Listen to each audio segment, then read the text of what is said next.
ഓഫീസിൽ നിന്ന് ഇറങ്ങി നേരെ കുന്നമംഗലത്തേക്കാണ്. വേൾഡ് കപ്പ് നടക്കുന്നത് കൊണ്ട് അവർക്ക് നാളെ സ്കൂളിലേക്ക് ജേഴ്സി ഇട്ട് പോകണമെന്ന് പറഞ്ഞ് ഉള്ള മക്കളൊക്കെ ഇട്ടിട്ട് പോയാൽ മതി എന്ന് പറഞ്ഞിട്ടുണ്ട്. പക്ഷെ അവർക്ക് എന്തായാലും വേണം. അങ്ങനെ ഒരുപാട് കടകൾ തപ്പിയിട്ടും കിട്ടിയില്ല കേട്ടോ. അവസാനം ഞാൻ അവിടെയുള്ള ഡ്രസ്സുകളൊക്കെ ഇങ്ങനെ നോക്കുക. നമ്മൾ പെണ്ണുങ്ങൾ പിന്നെ അങ്ങനെയാണല്ലോ. അവസാനം നന്ദുട്ടിന് കിട്ടി, ലച്ചുമോക്ക് കിട്ടിയില്ല. അവർക്ക് പിന്നെ വേറൊരു കടയിൽ പോയി വാങ്ങിയേ. അതൊക്കെ കഴിഞ്ഞപ്പോഴേക്ക് ഇവർക്ക് വിശന്ന് ഷവർമ്മ കഴിക്കാൻ മക്കൾക്കൊരാഗ്രഹം. അപ്പം പിന്നെ നമ്മൾ സാധിച്ചു കൊടുക്കണമല്ലോ.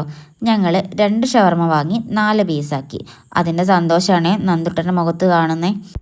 പക്ഷേ പറഞ്ഞ ഓളൊന്നുമില്ലേ, അവർ രണ്ടുപേരും കഴിച്ചില്ല. ബാക്കി നമ്മൾ തന്നെ കഴിച്ച്. അതൊക്കെ കഴിഞ്ഞ് വീട്ടിലെത്തി ക്ലീനിങ് പരിപാടിയാണ്. ഈ സമയമാകുമ്പോഴേക്ക് മക്കളൊക്കെ ഉറങ്ങിയിട്ടോ. ഇപ്പോൾ സ്കൂളിൽ പോകുന്നതുകൊണ്ട് മോനാണെങ്കിലും മോളാണെങ്കിലും പെട്ടെന്ന് ഉറങ്ങും. നല്ല ക്ഷീണം ഉണ്ടാവും.